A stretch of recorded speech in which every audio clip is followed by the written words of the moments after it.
is Robert Montgomery speaking. From the nation's capital has come a new epic of American courage and sacrifice. America's greatest adventure in polar exploration. This is a tale of men and of their willingness to endure hardship and risk life above and beyond the call of duty in the service of country and humanity. For brevity, the sequence of events has occasionally been rearranged. The President's Cabinet approved the expedition. As Secretary of the Navy, James V. Forrestal explains the reasons for the enterprise. There is only one untouched reservoir of raw materials left in the world, and that's in the region known as Antarctica, an area larger than the combined area of the United States and Europe. The American government is sending a naval expedition to that region. The purpose is to train our Navy in polar operations so that it may better perform its function of preserving the peace upon the seven seas of the world. Beyond that, the American government is seeking to do its share in the discovery and the release to the world of the unknown treasures of Antarctica in the interests of all mankind.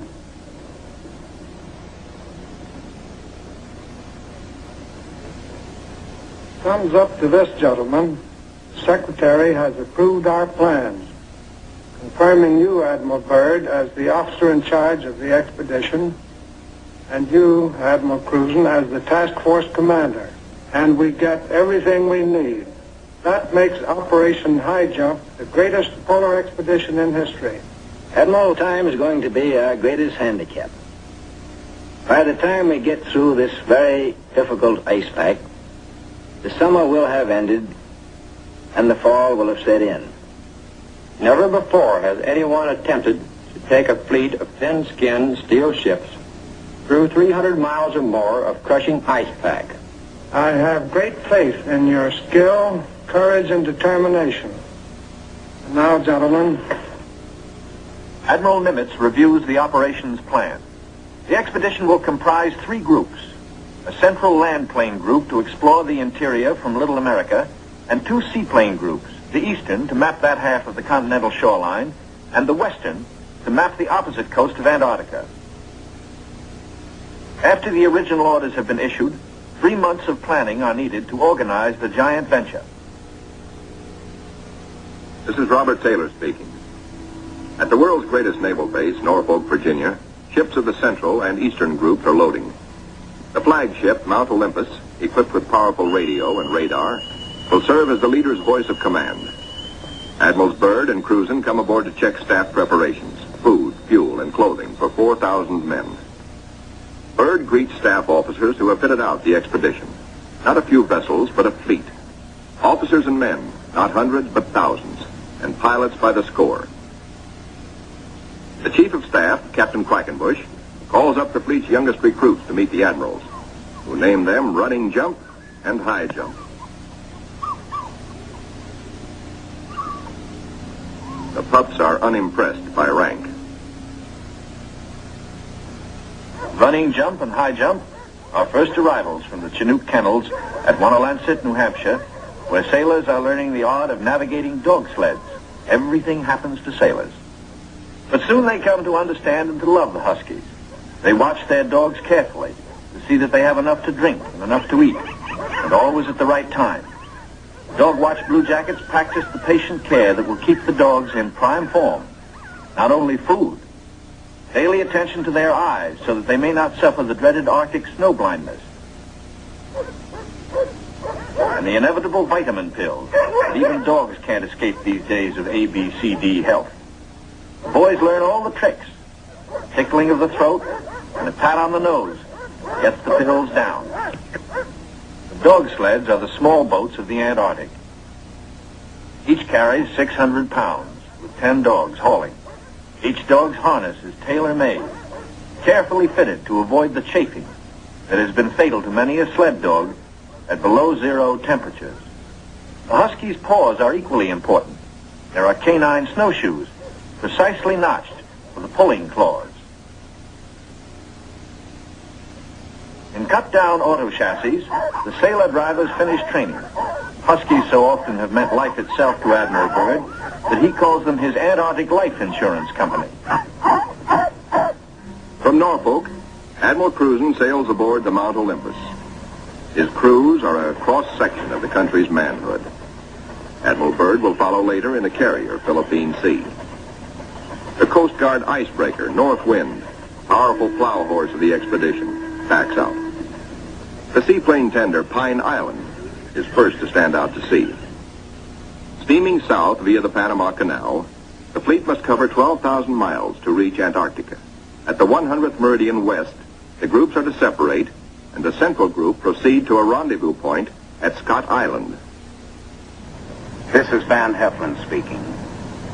Sailing day at Santiago finds the Western Group helicopters practicing final pinpoint landings on the newly installed helicopter flight deck of the seaplane tender Currituck. They are to serve as eyes of the fleet when it buffets through the pack ice, and when need be, to go on rescue missions. For exploration, 3 Martin Mariners, called PBMs, with a flight range of 3,000 miles, are spotted aboard the Currituck. Ships of the Western Group will proceed 10,000 miles south to the Balleny Islands, 860 miles to the west of Little America. Aboard the Mount Olympus, now heading south in the Pacific, Admiral Cruzen gives a traditional command, and up goes a strange flag.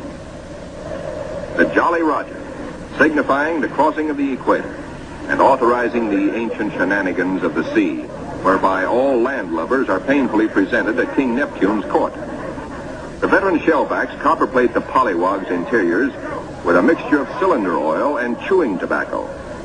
Next, the pollywog's must kiss the bosun's belly, the only kiss they'll have for many a long month.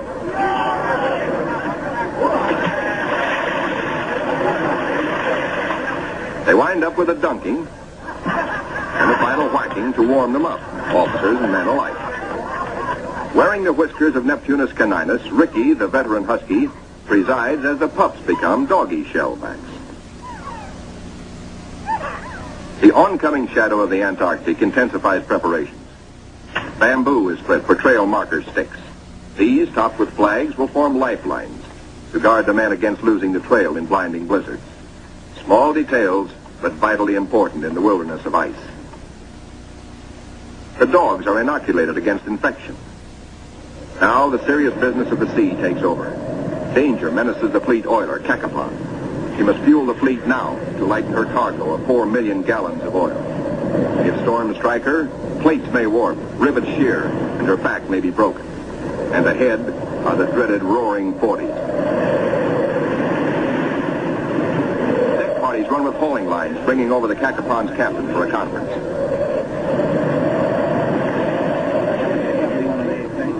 The ships are still on course, forging ahead. But the Cacapon's salty skipper smells storm coming. Few ships travel this lonely ocean, so there are no weather reports. We've got to finish this job fast, he roars, or we'll be caught in a stiff blow. And blow she does.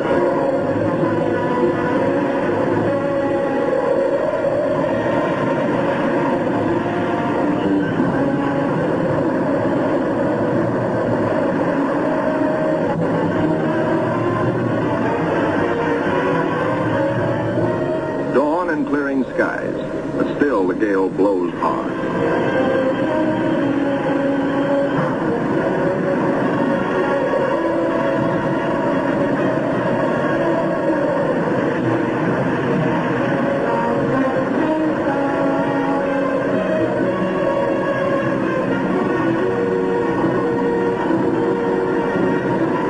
Aboard the seaplane tenders, rolling decks imperil the big seaplanes.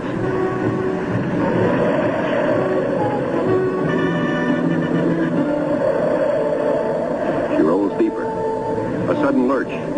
The Navy cameraman taking these pictures is thrown, his leg broken. He swings his camera, catches the nose of one plane smashed in, swings aft, spots another plane overboard, sinking in the wake. Lost.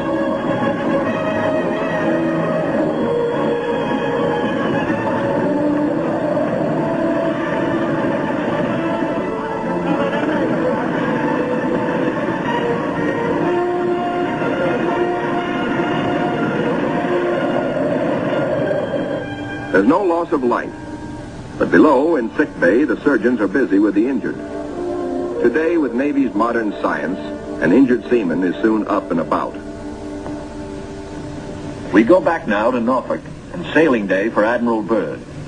6 DC-3s, called R-4Ds by the Navy, make the longest taxi run in Navy Yard history, each with crewmen riding the tips of their 98-foot wings. Poles and buildings have been removed to clear their way to the 30,000-ton carrier, Philippine Sea.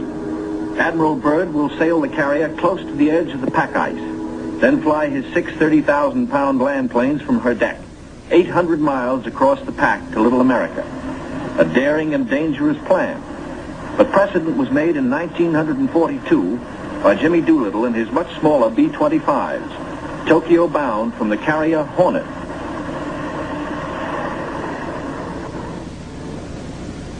As the Philippine Sea sails on her 10,000-mile voyage, the advance group under Cruzen has voyaged far south. They sight their first icebergs just above the Antarctic Circle. Careful bearings are taken, for the hulls of these ships are no thicker than was the steel skin of the Titanic. The treacherous ice is the enemy now as then. But danger is the sailor's business. His delight is in preserving home traditions, the Christmas tree and Christmas dinner.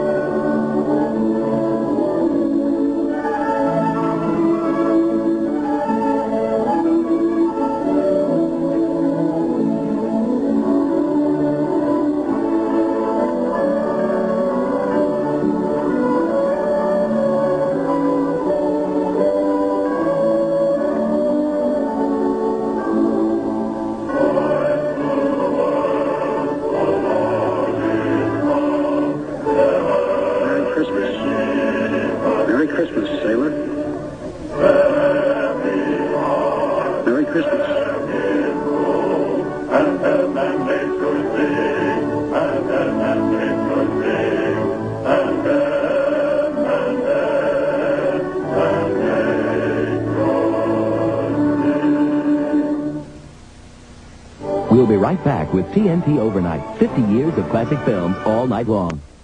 For love, he'll throw down his... Engines throb, taking the central group deeper into icebound seas. Now, by the far-seeing eye of radar, the bridge learns of land ahead. And Flag Communications passes the word to the fleet.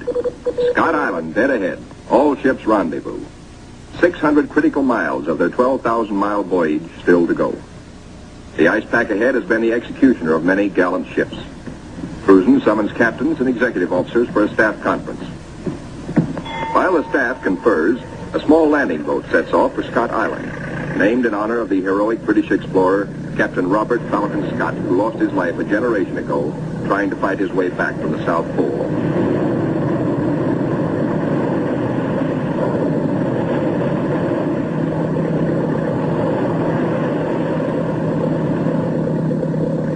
In such surging seas, landing is impossible. The boat heads back for Mount Olympus with serious news. Cruzen must abandon his plan for a weather station here on this rugged submarine mountain. Time presses hard. With his operation officers, Cruzen transfers his flag from Mount Olympus to the Coast Guard icebreaker, North Wind, for she must take the lead, cut the channels. Admiral Cruzen's battle now begins.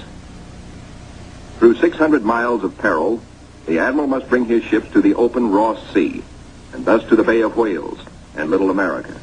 Cruzen signals, "Follow me," and sets a careful course past icebergs. "There she blows," sings the lookout. "There she breaches," close aboard. These huge whales measure up to 80 feet long, and each yields oil worth more than $2,000. The radar watch informs the bridge they have picked up a big ship, a Norwegian whaler, with her killer craft in close company. The Norsemen report the heaviest ice pack in 40 years. This year, they tell the Americans they're staying to the north of the ice. The Norwegian captain urges, "Exercise extreme caution." The American fleet proceeds. Here is the most treacherous navigation in all the 7 seas, with every floe, every berg a potential killer of ships. 7/8 of the berg lies underwater. Its jutting ice foot can slice into a ship like a can opener into a can. Ahead, the sky shows white streaks, the telltale ice flake, the warning reflection in the sky of the great pack. The ships meet their first tabular, the tabletop berg found only in the Antarctic. These tabulars are huge chips from the Great Ice Barrier. They measure as long as 40 miles and are counted not in acres, but in square miles. The ships must follow a twisting, turning sea alley, cleared by the icebreaker. The submarine, Senate, brings up the rear. U-formed ice, known from its shape as lily pad ice, offers no trouble. It is the bergy bits and the bergs themselves that form the hazard for the submarine.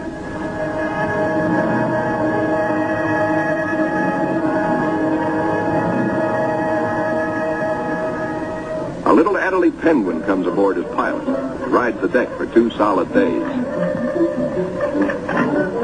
Navy cameramen find new subjects, a group of emperor penguins feeding in the lead.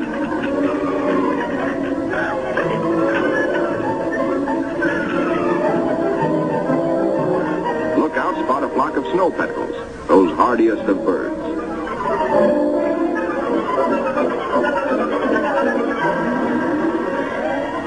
Admiral Cruzen orders reconnaissance by helicopter and himself boards the plane as observer. For the first time, the helicopter serves as the eyes of the fleet to scout out a way through the ice.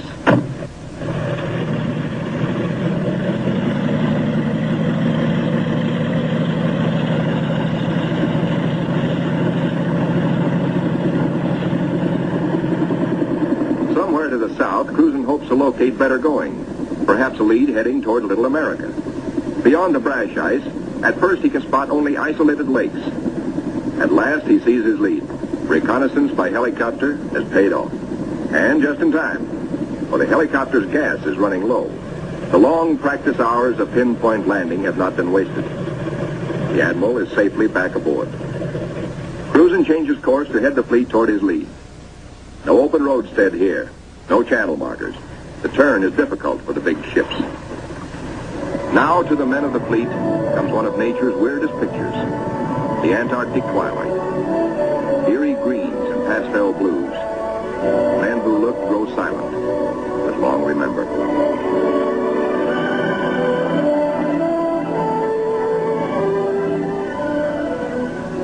Nor will they forget the dawns and the seals.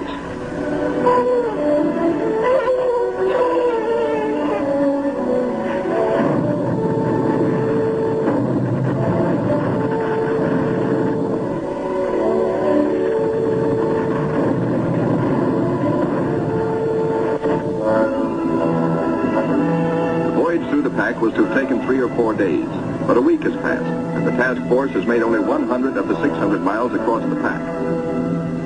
An emergency radio to the north wind summons instant help. The submarine, Senate, is caught. The jaws of 2 ponderous pressure blows are closed in, locking her in a white vice. The submarine is in acute danger of being sunk.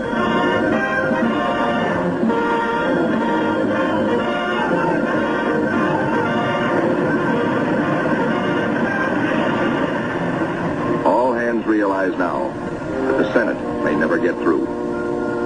Cruzen signals, resume course.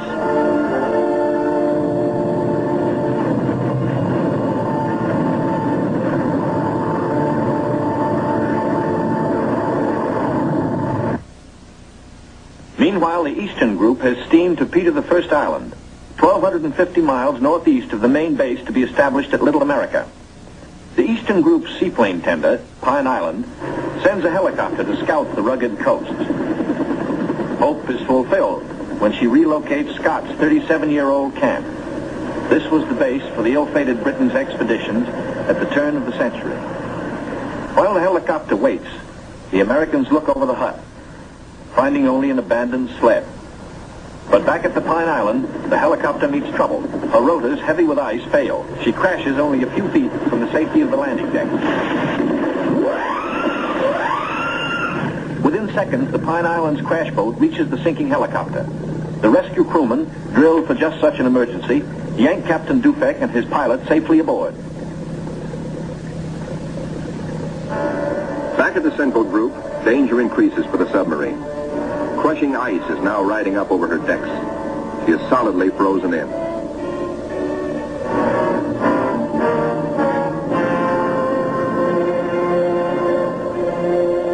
The Senate's situation is desperate. Finally, she cannot undergo further risks. There are 85 men aboard. The ice locking her in is a solid pressure field spotted with birds. She must be taken back. The north wind cannot get the fleet through if constantly halted to rescue the submarine.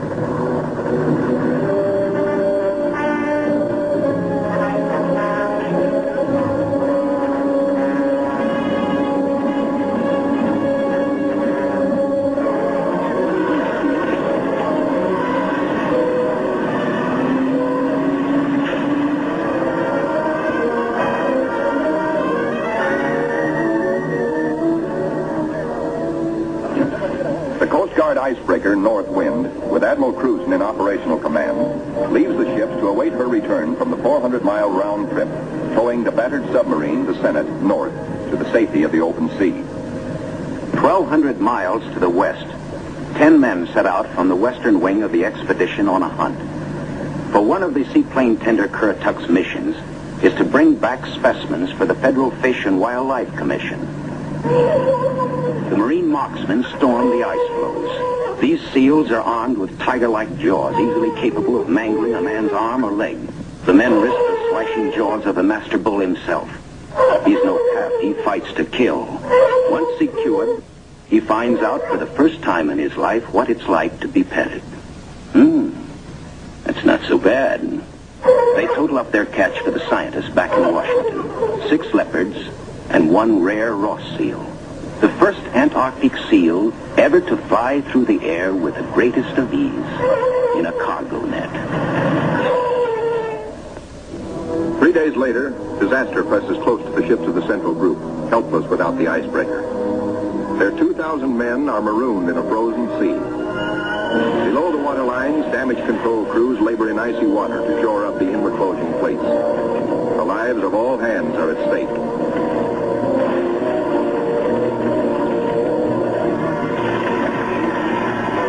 Flashes an SOS to Cruzen 200 miles to the north. Quickly, he orders the submarine to go on by herself to Scott Island and there operate as a weather reporting station. And now begins a race against time well worthy of high place in the traditions of the United States Coast Guard.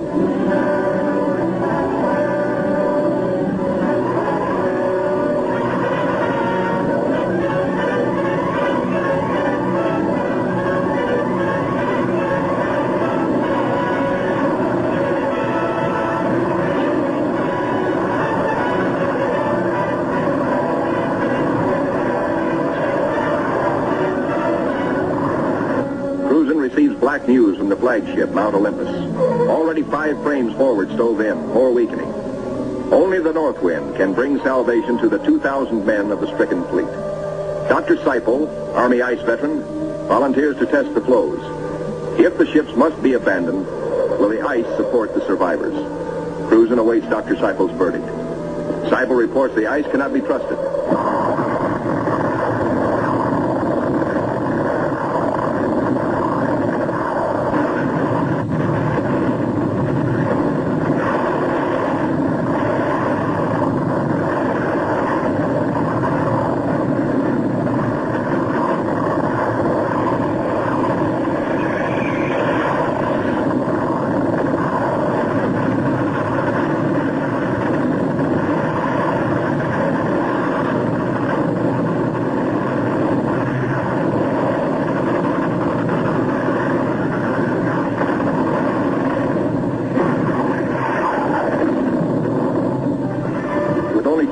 To go, the icebreaker is hemmed in by ice 20 feet above water, 50 feet below, in an area as great as 100 acres.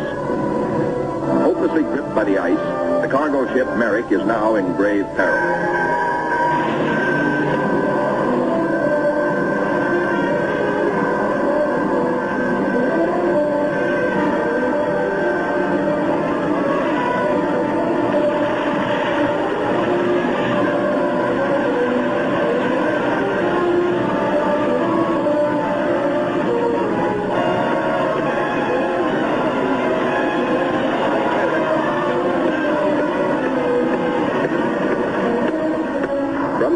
The fleet is now in sight over the pressure ridges. The desperate struggle of the north wind to reach them seems hopeless at times. The icebreaker counts her gain by yards now. Captain Thomas dares passages that normally he would avoid. It's the critical last round, a straight-out slugging match.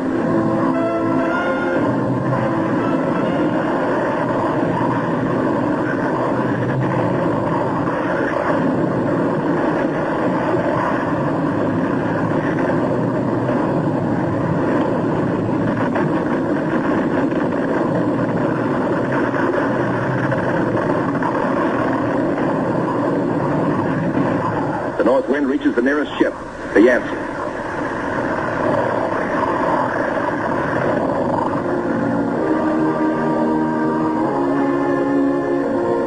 The Coast Guard icebreaker, North Wind, commands the only power operating in the whole frozen fleet.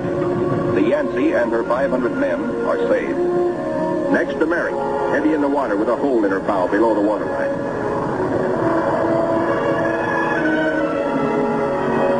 Wind reaches the flagship, Mount Olympus, cuts her free.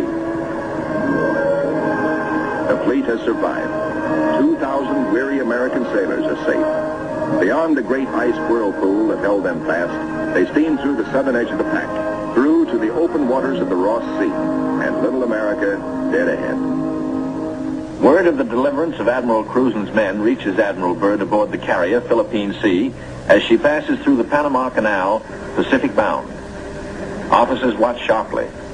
The glove-tight fit of the 750-foot hull requires that the ship be kept exactly ruler edge true to the sides of the lock. The Philippine Sea navigates the canal in a day. As she heads south in the Pacific, Admiral Byrd devotes all his time to the flight ahead, perilous but of vital importance to naval aviation. Never before have such huge planes attempted carrier deck takeoffs. Never before have wheels and skis been combined in one landing gear. The wheels for deck takeoffs and the skis for landings on ice. The grave risk is that one may interfere with the other and bring disaster. Byrd makes the decision. The wheels will have only a 3-inch clearance between skis and deck. Upon this will depend the lives of 40 men, and he will lead the way. Triumph at last for Admiral Cruzen. The entrance to the Bay of Whales, the famous 400-mile Ross barrier. The Admiral can now relax. He, an American admiral, has brought a modern fleet for the first time into the innermost waters touching the great unknown continent of Antarctica. This is an historic moment.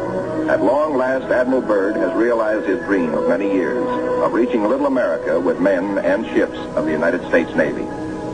Reception committee. Hey, gang, hurry up. Look at the big penguins in our bay. Big penguins, bigger than emperors. Big black mountains that move. They walk like us, but not quite the right way.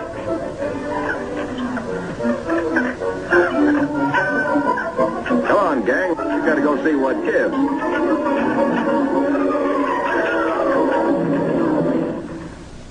The big penguins and their big black mountains, the ships, are on 24-hour duty, with the first job to secure all mooring lines. Big timbers sunk deep in the ice serve as anchors. They're called dead men in sea parlance, perhaps because they're buried. Slip toggles are rigged for quick release in case ice forces an emergency getaway. Unloading. Reconnaissance planes first, next hauling equipment. The Marine Corps weasels. Heavy-duty caterpillars and trucks, 40 in all. Here are no port facilities, but the Navy shows its self-sufficiency as it did throughout the war in operating at sea without bases or with improvised bases.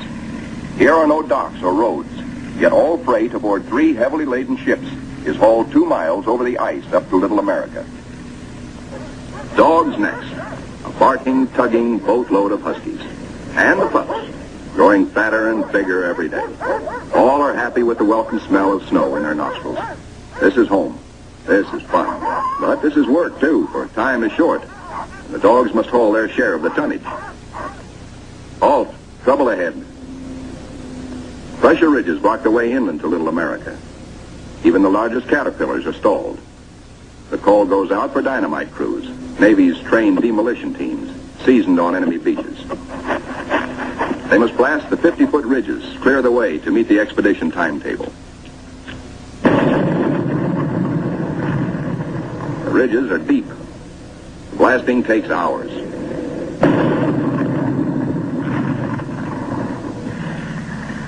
Seabees and their bulldozers follow, smooth out the road for the big cats. In 2 hours, they bridge crevasses 100 feet deep. And so 10,000 tons of gear, brought down by the cargo ships, start moving up to Little America. Work goes steadily forward. Seabees, with all hands helping, use every one of the 24 hours of daylight in the South Pole summer. Caterpillars with snowshoe oversized treads accomplish in hours the work that in old days hundreds of dogs could do only in weeks. Airstrips, smoothed out with drags, take high priority. Bird has flashed word from the Philippine Sea, now standing by off the pack ice, that he's ready to fly his R-4Ds in. It's up to the work parties to make up the time lost in the pack ice. Up to these men to work while gusty winds drive flesh-cutting gravel-like snow across the open, or to dig deep for storehouse foundations. Food dumps grow steadily. Here is the favorite hangout of the veteran husky, Ricky. Born at Little America 12 years before, and still hungry. Each hour brings other buildings to completion. Knockdown Wanigans grow magically, and the Air Headquarters Quonset is ready. Snow blocks are dug out for windbreaker walls. These blocks are the adobe of Little America. Good idea, squawks the sidewalk superintendent of the base. Good idea. These big penguins do right well to bear in mind that when she blows down here, she's liable to blow your eyelashes off. The little Adderley shows no fear. What? Smoke? Silly idea. We'll be right back with TNT Overnight, 50 years of classic film. The ships are all but empty. The Caterpillars and Go Devils live up to their wartime good name. Within 70 hours, the Seabees are hauling in the last 500 tons of essentials. Only a few more cases to be broken out. The local waterworks is the pride of the Seabees. 3 GI cans of snow produce 1 can of water, purest in the world. You keep your furnace going to make steam, which melts snow, which makes water. Simple. Simple once CB Engineering in Washington had figured it out before ever the first ship left port. And now, the ordered streets of a tent city that is Little America the Fourth come into being where 3 days before, the primeval snow lay unbroken. The church flag on the first Sunday signifies a pause for prayers. After the last Mass, and after the Protestant and Jewish services, the off-duty sailors have but one thought. Transportation has but one terminal, the mess hall, the best dinner of the week, as ancient Navy tradition always has decreed. Admirals and captains wait their turn in the chow line with the men. Inside, plates are loaded. Roast beef, rich gravy, high mounds of mashed potatoes, flaky pie. Life looks up again. A cigarette, good coffee. 5 miles east of Little America, a seal herd, 500 strong, has its feeding ground amongst pressure ridges and in deep crevasses. Ricky, as a pup, played the game of run, seal, run, and he hasn't forgotten. The seal wallops with his tail. Ricky's 12-year-old teeth are not so good on the slippery, wet hide of the 600-pound Waddell. Mr. Seal decides he's had enough. He scuttles down his escape hatch to the water below. Chow time. The only seals killed are for dog meat. Especially good because it insures against scurvy. The pups smell their dinner coming and let their handler plainly know they want it. Right now. They're only a few months old and forever hungry. Yet soon they will be pulling more than their weight in the sledge traces. They like their meat red. Will fight for it. The flagship flashes word by radio to the carrier Philippine Sea. Base ready, weather suitable. On the carrier, 6 planes, triple checked, are ready for their moment of destiny. Admiral Byrd has given the pilots a final briefing. Everything depends on split-second timing. Pilots, man your planes. No 3,000-foot runway here. Only a scant 300 feet. Jet propulsion is their reliance.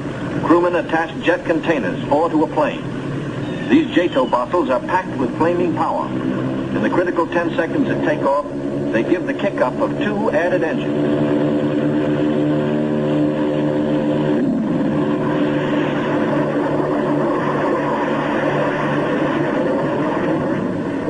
Bird is airborne in exactly 100 feet.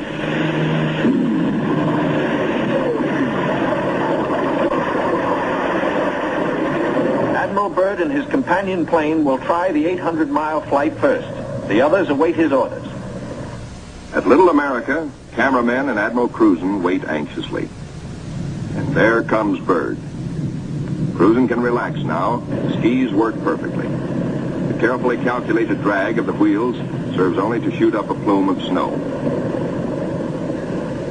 Byrd greets his son, Dickie Jr. first, here following Dad's footsteps. They watch plane number 2 come in safely. Byrd tells Cruzen, good to be home again. But Cruzen has urgent news. There's a terrific storm brewing, only 10 hours more of safe flying. Byrd radios the carrier, launch all planes as soon as possible. By midnight, the Philippine Sea has the remaining 4 planes ready. They must risk a takeoff in darkness before the terror of the storm strikes.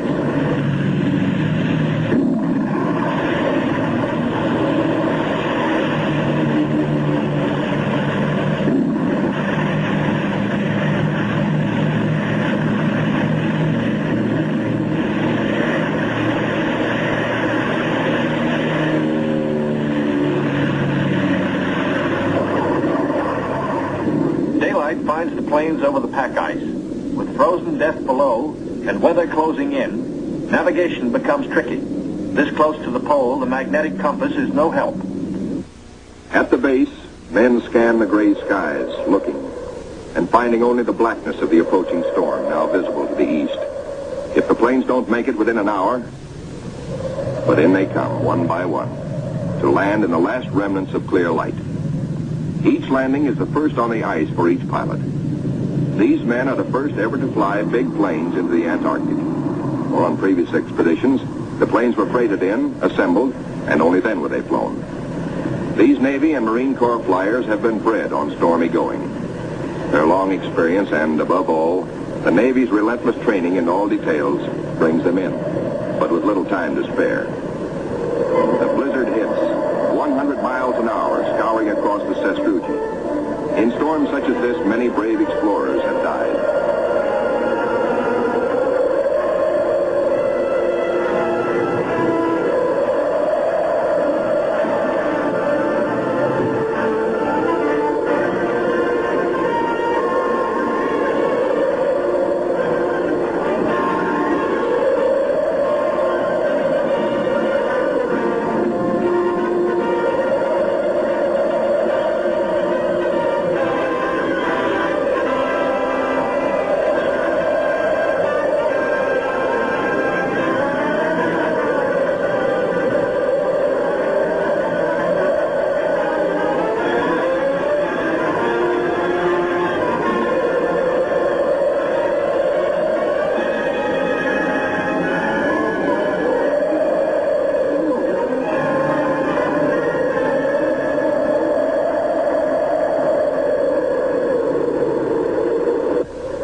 Abatement of the storm, work parties head for the plains.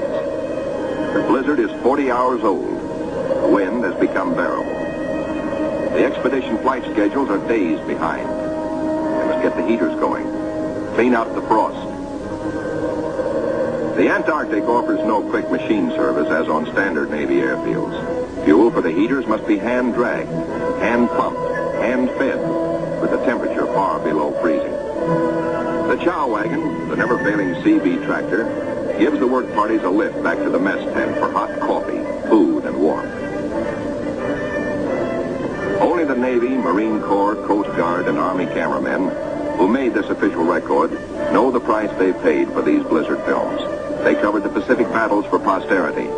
This cold day, they froze their whiskers to make these first color films of an Antarctic blizzard. Little America digs out. The planes still stand on the line uninjured. Icicles and snow to be cleared off, but no plane blown away. Lashings held. Tent City intact, proved out the technique of survival evolved by Byrd in a lifetime of exploration. Not 1/10 went down.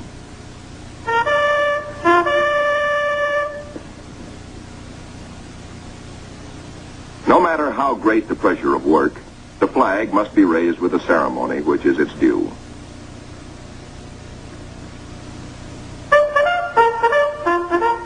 Admiral Byrd declares Little America the Fourth in full operating commission. The Admiral and the party ride Weasels 12 miles south to visit his earliest camp, marked by the radio towers. Little America the First, now 40 feet under the snows of 17 years. And above it, Little America the Second, 25 feet under the snows fallen since 1935.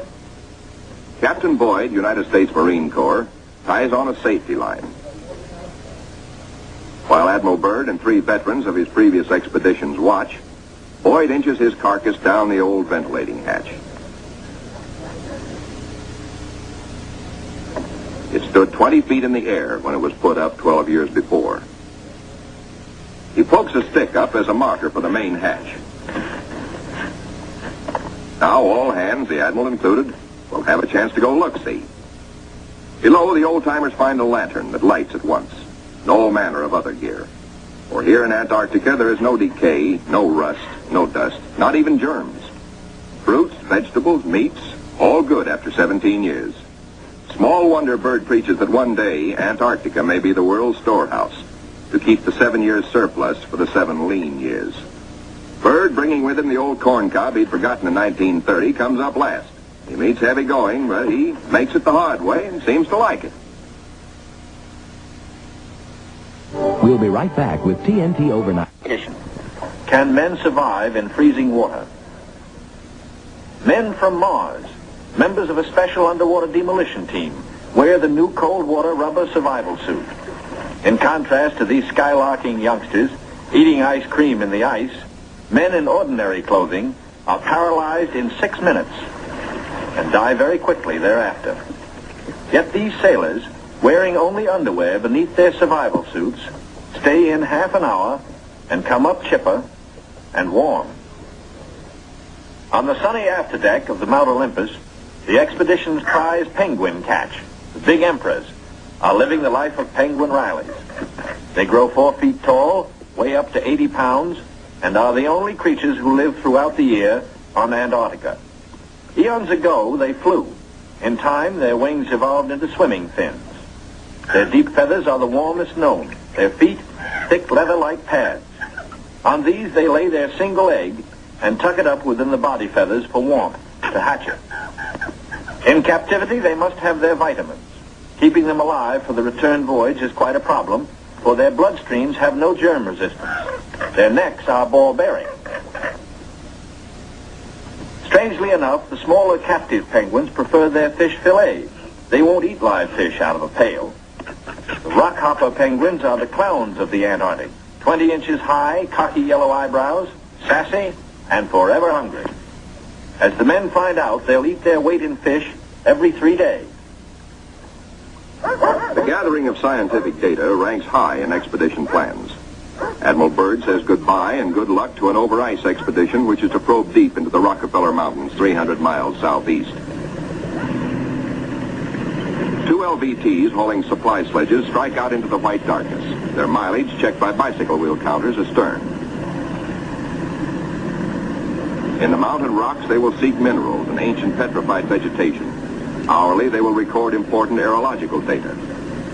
But exploration by plane has priority 1. 1.5 million square miles are to be explored and mapped, and the oncoming winter soon will end flying weather.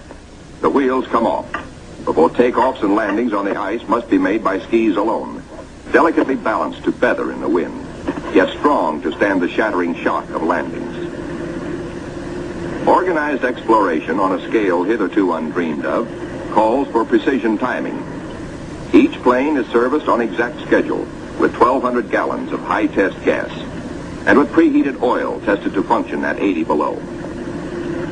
A pressure tank, especially designed for operations in deep cold, pumps the oil into the planes. Daily flights begin. Each plane has a definite sector to explore, a definite timetable, a definite radio report schedule. While the weather holds, flights operate around the clock. For emergencies, the LVTs cache provisions and fuel at the limit of their range. To aviators forced down, to rescue planes sent out to bring them in, these cairns may offer the one hope and may mean ultimate survival. 1,200 miles to the east, the Eastern Group vessels and planes are exploring the mysterious Phantom Coast. Aboard the destroyer Bronson, the commander of the Eastern Group, Captain George Dufek, makes an exploration voyage. He sails close in to Mount Erebus, 14,000 feet above the sea. It is the only known active volcano near the South Pole. Captain Dufek, his mission accomplished, returns to rendezvous with the seaplane tender Pine Island. Personnel transfers to the destroyer must be made by breeches buoy because of rough seas. This officer would probably prefer a boat. The deep roll and the destroyer's outward flaring bow force the handling crew to wait for the exact moment to haul inboard, lest the man be dashed against the ship's side and killed. It is Captain Dufek's turn next. The line is set higher. The seas run stronger. The ships roll dangerously apart. The line slacks, then snaps taut and breaks. A 50-foot plunge downward. Dufek disappears. Away, lifeboat! Men jump to stations. Lower away. Hurry, hurry. 8 minutes in this icy water means death. Speed is the only hope. The boat sheers clear. Heads out fast to the rescue. Captain Dufek reappears. He has managed to inflate his life jacket.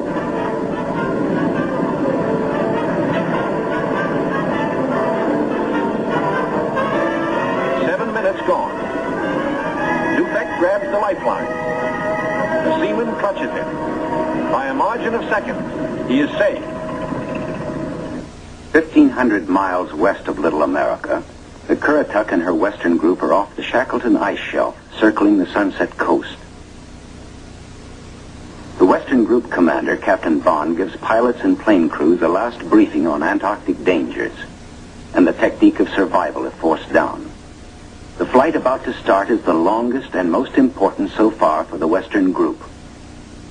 Before takeoff, survival gear is checked. Gear to keep 9 men alive for 100 days. Food, drugs, sleds, sleeping bags. On the water, the great TBM makes her takeoff run. Her jet assist bottles blast. She lifts quickly into the air and circles the Currituck once. Jet assist bottles, their work done, are dropped and make a salvo splash. The pilot, Commander David E. Bunger, wipes his frosted windshield, a constant source of trouble in polar flying. He is over the Shackleton ice shelf, named for the great English explorer who kept returning to the Antarctic until death, so often escaped, kept its rendezvous with him. The smooth shelf roughens. Dark rocks, called nunataks, appear above the ice. Then rugged mountain ranges as far as the eye can see. Bunger leans forward in amazement. His eyes have caught a sudden and unbelievable change in scenery. The universal white is turned to chocolate brown, dotted with blue. A cameraman goes into action. 300 square miles of land without snow. Land that might be in New Mexico or Arizona. Pictures alone will prove Bunger has discovered a warm oasis in the shadow of the pole. It is for such supreme moments as this that men brave the hardships of exploration. The astounding, undreamed of fact is that they are over a chain of warm water lakes, whose shores, except for small patches, are free of ice and snow. Commander Bunger circles the largest lake in sight, 5 miles long. He comes in to make a landing. Water temperatures must be recorded. Samples taken. He finds the water fresh. The temperature 38 degrees Fahrenheit. On the shores are vast deposits of coal and of minerals of the utmost importance to civilization. Aside from their headline discovery, Bunger and his men have another good reason for hustling home to the Currituck. A long-awaited ceremony is in progress. The whole fleet awaits news of the all-Western beard derby. The Currituck skipper, Captain Clark, is judge. His salute of the day is Right corner mustache. Twist. The captain awards prizes to the winners, enlisted men and officers alike, the champions in the first Antarctic Beard Derby. To the most handsome. For the bushiest. To the officer who tried the hardest. To the neatest. To the most unique. To the red all-Currituckian. And to the one with the most sex appeal. At Little America, a warning sounds. The fleet is in sudden danger. It is being frozen in. It may be locked within the Bay of Whales. Here is the treacherous foe. If caught, the ships will be wedged against the barrier, crushed. Here will be the graveyard of the fleet.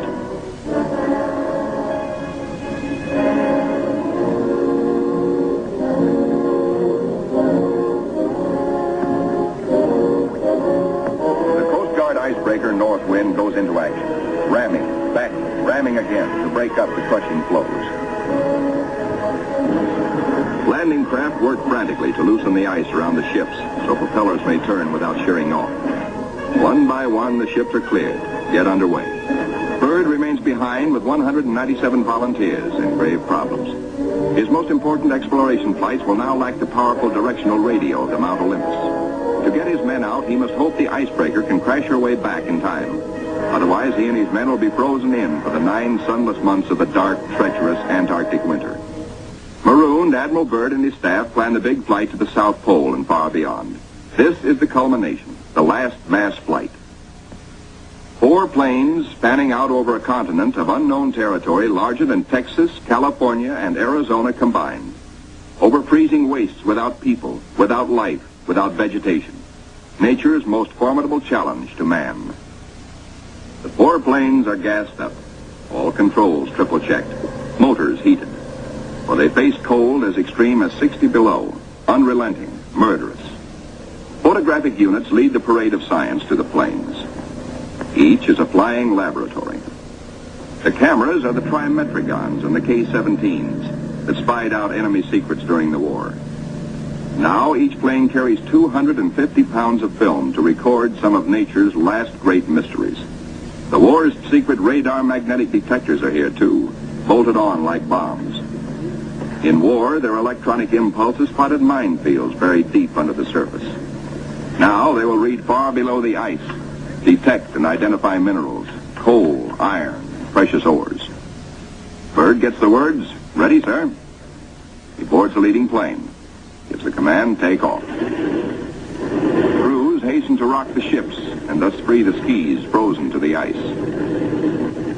Now all the work that has gone before, the planning, the task of preparing ships, of training men, the perilous voyage through the ice, now all of these investments of time and sometimes of suffering are come into focus. Takeoffs for non-stop flights over the desolate, danger-studded wastes of Antarctica. Flights of great distance, the equivalent of, back at home, winging non-stop from the Canadian border to the Gulf of Mexico.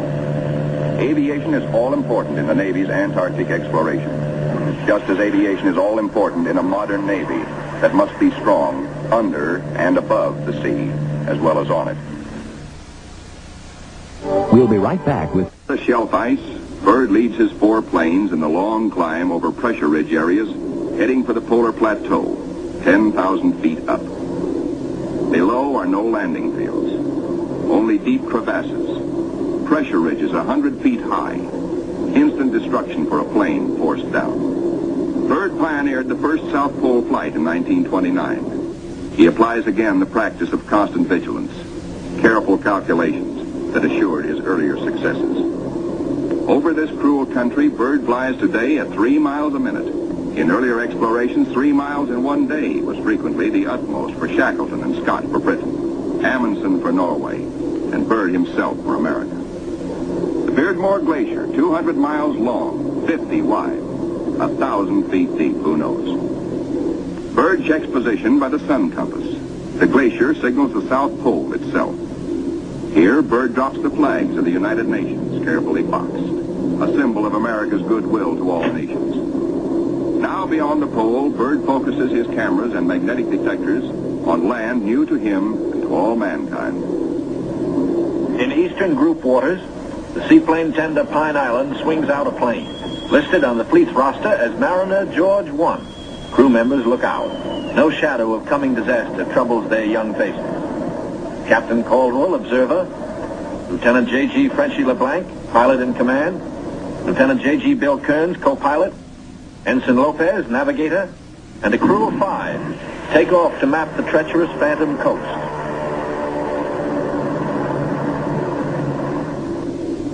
Bird's planes deep into the unknown are the eyes of civilization, recording, evaluating, mapping. Plateaus, mountain ranges with peaks 20,000 feet above sea level. The trimetric-on lenses, clicking overlapping exposures every 3 seconds, photograph from horizon to horizon. Coal, a mountain of coal. Byrd later declares Antarctic mines, if once tapped, could supply the world's coal needs for centuries. These official motion pictures can give only a cross-section of the miles of photographic records accumulated on this expedition by the Navy. The exposed mapping film will take 5 years to assemble. Amplifying these are the radar magnetic detectors, accurately recording mineral discoveries of immense value for the future use of all mankind. England, Norway, South Africa, Australia, New Zealand, South American countries, and Soviet Russia are claiming Antarctic territory. The United States recognizes no claim, and so far has made no formal claims for itself. But international policies cannot concern the Admiral now. His duty is to keep his flying laboratories functioning, to fulfill his dream of a lifetime. The word, "Gas half gone, sir," comes from the engineer tabulating fuel tank readings. Byrd radios his pilots, "Return to base." By the third leg of their triangular course, the planes head back for Little America. Byrd's plane takes the widest swing fuel permits as the lenses of the Trimets continue recording new territory. This is the last big flight. Byrd is determined to record the maximum possible. One by one, the planes swing in over Tent City. Flight operations checks them in and safely down. Plane 2, plane 3, plane 4. But not plane 1. Byrd's plane is yet to be accounted for. Byrd is missing. Out over the ice, Byrd is in trouble. His starboard engine is cutting out, now stops. His one remaining engine is losing power. The altimeter needle starts dropping down. The plane is losing altitude. All 4D1 to base. All 4D1 to base. Position Q5. Engine out. Losing altitude. The base prepares for rescue operations.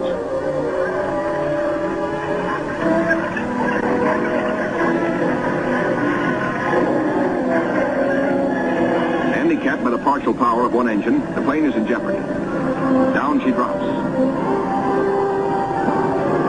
The needle drops from 3,000 feet downward, threatening peaks around her. A further drop might mean a crash. Only one hope: reduce the load, lighten her at once. Maybe that way, maybe if enough weight goes, maybe she will hold. Already the mountains are above. She is deep in the valley, deep in the shadow of disaster. The needle drops downward from 1,700 feet. Jettison all gear.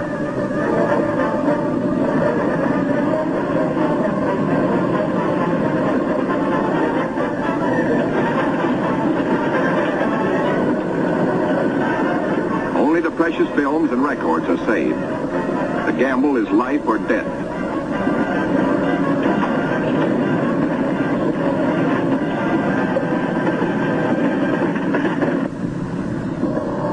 The altimeter levels off at around 900 feet. Slowly she starts to climb. She is gaining altitude. Pilot signals 4-0. 3 hours later at the base, crippled plane comes into sight. Men peer closely, tense, hushed, as they see the starboard prop dead. The one-engine landing is tricky at best. With skis, on ice, hold your fingers crossed for the pilot.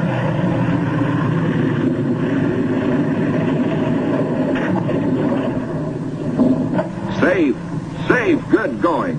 The greatest exploration flight of all history has ended in success. The flight beyond the South Pole. a flight beyond imagination. But over the Pine Island with the Eastern Group is the shadow of tragedy. Captain Dufek flashes the word by radio. To Eastern Task Group. From Task Group Commander, Mariner George 1 overdue. This group commence standard search and rescue operations immediately. Grim men with grave news from Captain Dufek. No time now for jubilation over his own escape. No mood for rejoicing. Byrd knows better than any man the tragic import of the message. In the freezing danger of the Antarctic, seconds are hours. Minutes are days. Every resource of the expedition must be mobilized instantly. All planes must take the air. All men stand alert for emergency duty. Over the ice pack, above the open sea, across the barrier. Mariner George 1 is down with men. No radio signals coming through. That means a crash. Search, search, search. Wherever the plane is, it must be found. For maddening, anxious days, fog shrouds the area where the accident most likely took place. Men are frantic.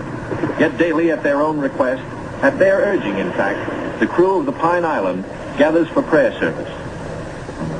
On the 13th day, the weather breaks clear.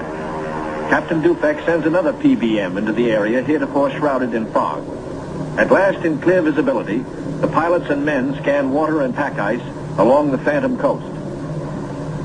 Wherever they are, the 9 men of the George 1 have been lost almost 2 weeks. Hope is thin. 5 hours out, Commander Howell, the pilot, spots smoke. A signal fire. Some are alive down there. How badly hurt? How many live? George 1 smashed. The wreckage scattered, some of it burned. And a message on the wing. Lopez, Henderson, Williams, dead. No seaplane can land on the ice. Can the survivors reach open water? Howell must drop a message. We'll land Barrier's Edge 10 miles north. We'll drop flags to mark trail. If you can walk it, form circle. If not, form line. Howell knows the gravity of the decision Captain Caldwell must reach. But if the men can walk, a day may be saved. A precious day for the injured. Howell flashes the news. Captain Dufek gets the word and gives it to the Pine Island by loudspeaker. Attention all hands. This is the Task Group Commander speaking. Mariner George 1 has been sighted. Rescue operations are in progress. Howell circles his PBM over the wreckage. He watches for his answer. The huddle of men breaks apart. They've reached a decision. It's a circle. They'll try the 10-mile trek to board the PBM at the water's edge. Howell's crew have the relief gear ready now for the men below. Cargo chutes float the heavy packages down. First aid boxes, rations, skis, blankets. For men hungry, cold, hurt, and losing hope. The chutes are as lovely as shining stars. Symbols of life restored, of return to families who've been waiting and praying. Now to mark the trail. The PBM's crew have hundreds of flags, each weighted to land and stay upright. If fog should again close in on this desolate coast, there must be no second disaster, no wandering from the road to rescue. The survivors follow the trail markers. 5 able to walk, 1 on a sled, 10 miles to go. These men are marching out of the shadow of death into the sunshine of life. Aboard the rescue plane, ready to leave the barrier edge, the survivors, 6 thankful men, jerk out their story in bits and flashes. How Henderson, Lopez, and Williams died in the crash and explosion when they smashed up in milk bowl visibility. How they found scattered cans of food, a stove, and fuel to keep it going, and 1 tube of sulfur tablets, just enough to keep Frenchy LeBlanc, their gravely injured pilot, barely alive. Proudly they tell how Captain Caldwell consulted them all in dividing their little food, how he kept watch, inspired their faith, and how they prayed as men always do when there is no other hope but prayer. Bill Kearns, co-pilot, grins hello. First off is Frenchy LeBlanc. Corpsmen carry him tenderly in a Stoke stretcher. War and Robbins pulled him out of the blazing nose of the plane, but his back, hands, and face suffered 3rd-degree burns, and in the Gethsemane of waiting for rescue, both legs were frozen to the knees. Amputation is inevitable, but he will live. The ship's company of the Pine Island greets their skipper, Captain Caldwell, observer on the flight.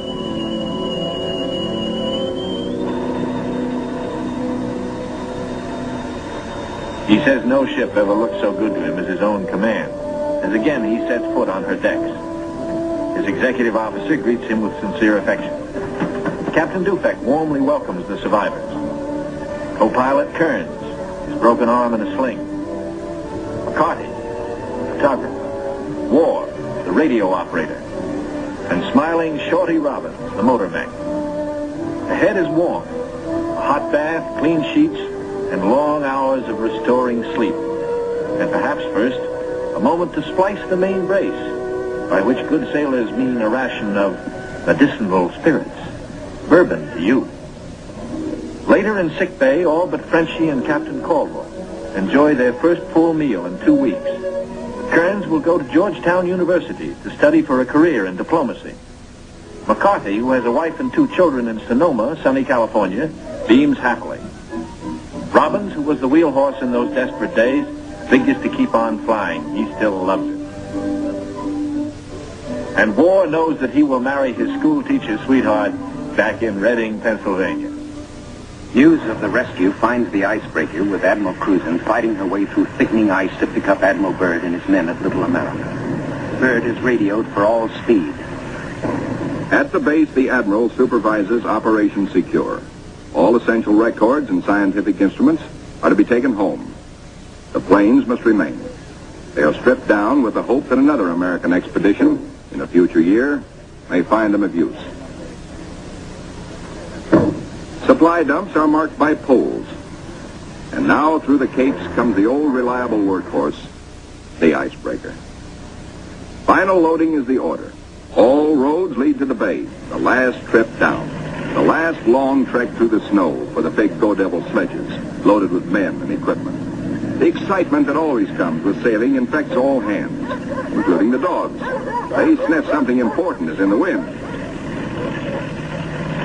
With normal quarters for 75, the icebreaker must jam aboard the additional 197 men of the base body until, after the voyage north, she can transfer personnel to the big ships awaiting her at Scott Island. Byrd is among the last aboard. He can now report to Admiral Nimitz, Operation Highjump completed. Our men have achieved accomplishments unparalleled in the history of discovery. Our central group has flown far beyond the South Pole, mapped 1/3 million square miles never before seen by man. Our eastern group mapped 3,000 miles of phantom coast and charted 40,000 square miles of coastal ocean areas hitherto unknown. Our western group, flying hundreds of air hours, mapped the 4,000-mile Sunset Coast, made the amazing discovery of warm land in Antarctica. In all, the expedition explored more than 1.5 million square miles. Our scientists, by use of the radar magnetic detector, have pinpointed fabulous treasures and resources of great significance for all mankind. The men who did the job, Navy, Army, Air Corps, Marine Corps, Coast Guard, and scientists, are going home. Tired men, they're going home to their mothers, sweethearts, wives, children. Home, strong in the knowledge that they have met the Antarctic battalions and conquered it.